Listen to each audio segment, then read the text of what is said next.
एक व्यापारी व्यापार करने के लिए एक शहर से दूसरे शहर जाता था। बीच में रेगिस्तान का कुछ इलाका पड़ता था।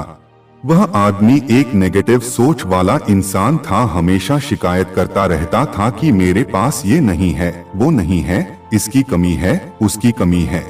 एक दिन वह रेगिस्तान में से गुजर रहा था, तभी उसकी पानी की बोतल खाली हो जाती है। उसे बड़ी जोर की प्यास लगती है, लेकिन रेगिस्तान में पानी ना मिलने की वजह से उसे बहुत गुस्सा आता है और बोलता है कि कितना खराब जगह है, ना कोई पेड़ ना पानी, रास्ता भी लंबा है, रेगिस्तान पार करना पड़ता है।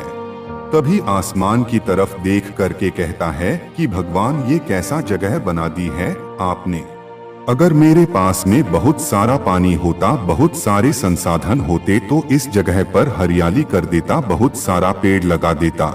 वह आदमी ऊपर देखकर ये सब बातें कह रहा होता है और ऐसा लग रहा था कि जैसे ऊपर वाले से जवाब का प्रतीक्षा कर रहा हो कि भगवान कुछ कह दे।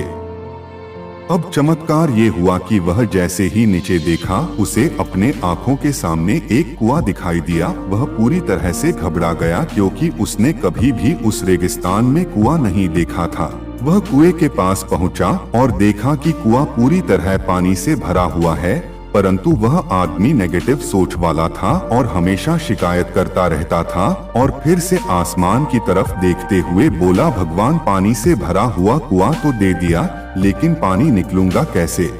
तो इस बार जब वह नीचे देखा तो फिर से चमत्कार हुआ। उसे कुएं के पास रस्सी और बाल्टी दिखाई दी, लेकिन आदमी फिर से ऊपर देखा और बोला, भगवान, अब इस पानी को ले जाऊंगा कैसे। तभी उसको एहसास हुआ जैसे उसके पीछे कोई है। वह पीछे मुड़कर देखा तो एक ऊंट खड़ा हुआ होता है। वह पूरी तरह से घबरा गया, सोचने लगा कि ये तो सच में होने लग रहा है। मैं बातों बातों में कह तो दिया, अब मुझे यहाँ हरियाली करनी पड़ेगी और पेड़ लगाने की जिम्मेदारी लेनी पड़ेगी। आदमी को पानी से भरा हुआ कुआं मिल गया, बाल्टी और रस्सी मिल गई, पानी को ले जाने के लिए ऊंट भी मिल गया, सब कुछ मिल गया। अब वह आदमी सोच रहा था कि ये मैं बातों बातों में क्या बोल दिया, ये तो गड़बड़ हो गया। अब वह तेजी से दौड़कर भागने लगा। वह भाग रहा था, उस जिम्मेदारी से बच रहा था। तभी एक कागज उड़ते हुए आया और इसके शरीर से चिपक गया। उसने जब उस कागज को देखा तो उस पर लिखा हुआ था कि मैंने तुम्हें पानी दिया, कुआं दिया, रस्सी और बाल्टी दिया, पानी को ले जाने के लिए साधन दिया, फिर भी क्यों बचकर भाग रहे हो। उस आदमी को लगा कि मेरे साथ पता नहीं क्या हो रहा है।